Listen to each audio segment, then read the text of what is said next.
आज हम लोगों का आंदोलन का 5वां दिन था, जो जिला स्तर पे हम लोग इसको बंद करके राज्य स्तर पे ले जा रहे हैं आंदोलन को। हम लोगों का आंदोलन सोमवार से राज्य स्तर पे रहेंगे, जो रोटेशन प्लान पे रहेंगे हमारा आंदोलन। यहाँ से कर्मचारियों रोटेशन से जाएंगे। अब हमारा आंदोलन राज्य स्तर पे कुछ कर चुका है। अब सरकार संभल जाए, क्योंकि सीएचसी, पीएचसी, उस स्वास्थ्य केंद्र बोलते हैं जिसको प्राथमिक स्वास्थ्य केंद्र बोलते हैं, सामुदायिक स्वास्थ्य केंद्र, आज उसमें ताला लगे हुए हैं। आप लोगों ने देखा होगा एक मीडिया में कि एक गरियाबंद में जिला अस्पताल में गार्ड इंजेक्शन लगा रही थी।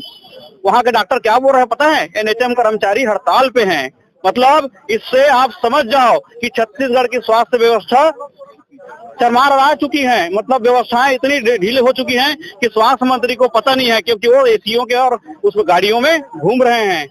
अरे जाके देखो आप उस स्वास्थ्य केंद्र, प्राथमिक स्वास्थ्य केंद्र को, वहाँ पे एनएचएम कर्मचारी ही काम कर रहे हैं। तो आप ऐसे योद्धाओं को आप सम्मान करो, इसका नियमितीकरण के लिए रास्ता सुलभ करो।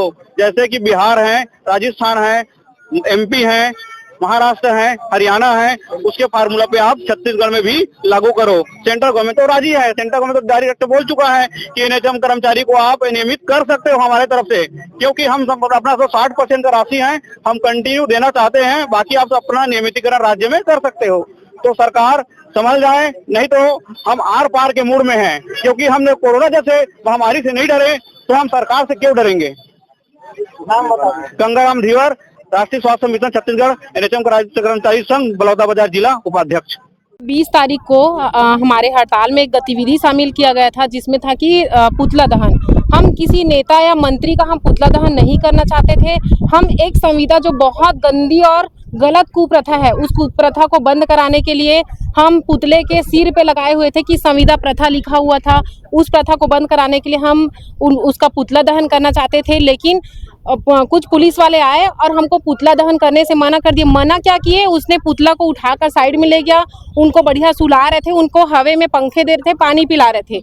मतलब सरकार को ये नहीं दिखती है कि जो जीती जागती जनता है, जो जीती जागती जो हमारे कर्मचारी अधिकारी हैं, उनकी मांगों को बिल्कुल नहीं सुन रही है। उनको एक जो मृत पुतला है, जिनके में कोई वो बेजान है, उनकी चिंता पड़ी हुई है।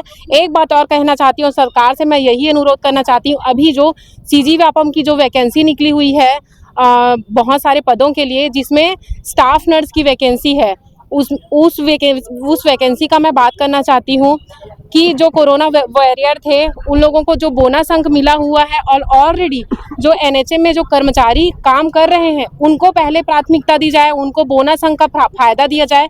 यही सरकार से मेरी सादर अपील और अनुरोध है कि हमको बोनस अंक दिया जाए और उसमें हमको फ़ायदा दिया जाए। हम चाहते हैं, हम मना नहीं कर रहे हैं एग्ज़ाम कंडक्ट कराने के लिए, एग्ज़ाम भी ले, लेकिन हमको बोनस अंक का फ़ायदा मिलना चाहिए बस। जो बाइक रैली के लिए परमिशन के लिए गए थे, उसे परमिशन नहीं दिए हैं। यहाँ तक रेगुलर वालों के लिए आके अपर कलेक्टर खुद उनके विज्ञापन को लेने आए थे और हमारी एनएचएम के बात को नहीं मान रहे हैं। ऊपर से रैली और कुछ भी करने चाह रहे हैं, उसके लिए हम लोग को कोई भी परमिशन नहीं दे रहे हैं।